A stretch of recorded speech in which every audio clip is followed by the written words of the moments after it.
கர்த்தருக்கு ஸ்தோத்திரம். இந்த நாள் தேன்துளி நிகழ்ச்சியிலே உங்களை நான் மீண்டும் சந்திப்பதில் அதிக மகிழ்ச்சி அடைகிறேன். இந்த நாள் கர்த்தர் உண்டு பண்ணின நாள், செப்டம்பர் மாதத்தினுடைய முதல் நாள். கர்த்தர் நம்மை கிருபையாக இந்த 8 மாதங்களும் நம்மை வழிநடத்தி வந்து இந்த 9வது மாதத்துக்குள்ளாய் அடியெடுத்து வைத்திருக்கிறார்.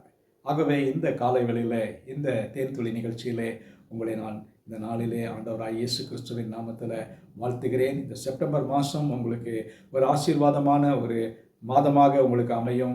கர்த்தர் உங்களோடு கூட வருவார், உங்களை வழி நடத்துவார், உங்களுக்கு நல் வார்த்தைகளை பொதித்து வழி நடத்துவார். இந்த நாளிலே கூட ஒரு வாக்குத்தத்த வசனத்தை நான் உங்களுக்கு சொல்லி கடந்து போக விரும்புகிறேன். எரேமியா தீர்க்கதரிசியின் புத்தகம் 20வது அதிகாரத்தில் பார்க்கும் பொழுது 11வது வசனத்தில் எரேமியா தன்னுடைய வாயின் அறிக்கையாக ஒன்று சொல்லுகிறார். அவர் சொல்லுகிறதான வார்த்தை என்னவென்று சொன்னால், கர்த்தரோ பயங்கரமான பராக்கிரமசாலியாக என்னோடு கூட இருக்கிறார். கர்த்தர் பயங்கர பராக்கிரமசாலியாக என்னோடு கூட இருக்கிறார் என்கிறதான ஒரு உண்மையை இந்த நாளிலே எரேமியா அறிந்து வைத்திருந்தார். எரேமியா தீர்க்கதரிசியினுடைய வாழ்க்கையில் பார்க்கின்ற வேளையில் அவர் அதிகமாக ஒரு துன்பத்துக்குள்ளாக வழிநடத்தி கொண்டு வந்தார்.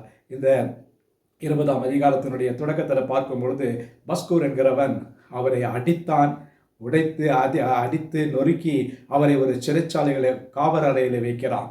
அதெல்லாம் அவர் தாங்குகிறாரு. அவர் அதெல்லாம் பார்த்து கொண்டு ஆண்டவரிடத்தில் முறையிடுகிறாரு. பல காரியங்களை அவர் சொல்லுகிறார். ஆனாலும் கூட அவருக்கு கர்த்தர் ஒரு நல்ல ஒரு வெளிப்பாட்டை காட்டி, நான் உன்னோடு இருக்கிறேன். நான் எப்படி இருக்கிறேன் என்று சொன்னால், நான் ஒரு பயங்கர பராக்கிரமசாலியாக உன்னோட கூட இருக்கிறேன். ஆகவே நீ கவலைப்படாத, கலங்காத, திகையாத, நான் உன்னோடு கூட இருந்து உன்னை வழிநடத்துவேன் என்று சொல்கிறார்.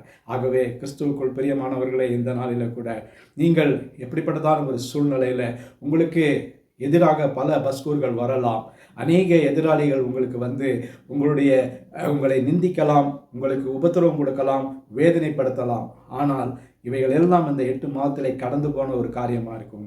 இந்த நாளிலே கர்த்தர் உங்களை பார்த்து சொல்கிறார். இந்த வசனத்தில் சொல்லும் பொழுது எரேமியா அவர் சொல்லுகிற வார்த்தை மிக மிக மிக ஆழமான ஒரு காரியம். 12வது வசனத்தில், ஆனாலும் நீதிமானை சோதித்தறிந்து உள்ளிந்திரங்களையும் இருதயத்தையும் பார்க்கிற சேனைகளின் கர்த்தாவே, நீர் அவர்களுக்கு நீதியை சறுக்கட்டுவதை காண்பேனாக, என் காரியத்தை உம்மிடத்தில் சாட்டி விட்டேன் என்று சொல்லுகிறார்.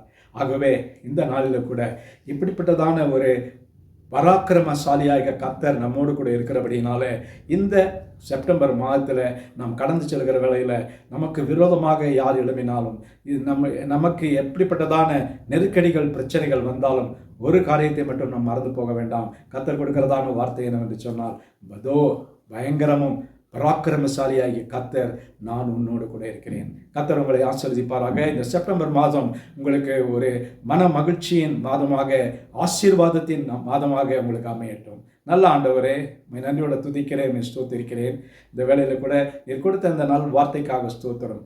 நீர் எப்படிப்பட்டவராக நீர் எங்களோடு கூட இருக்கிறேன் என்பதை நாங்கள் முதலில் உணர்ந்து அறிந்து புரிந்து கொள்ள எங்களுக்கு உதவி செய்யுங்க.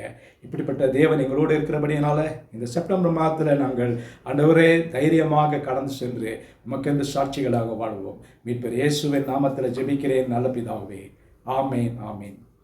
கர்த்தர் உங்களை ஆசீர்வதிப்பாராக. இந்த மாதம் முழுவதும் கர்த்தர் உங்களோடு கூட இருந்து வழி நடத்துவார்.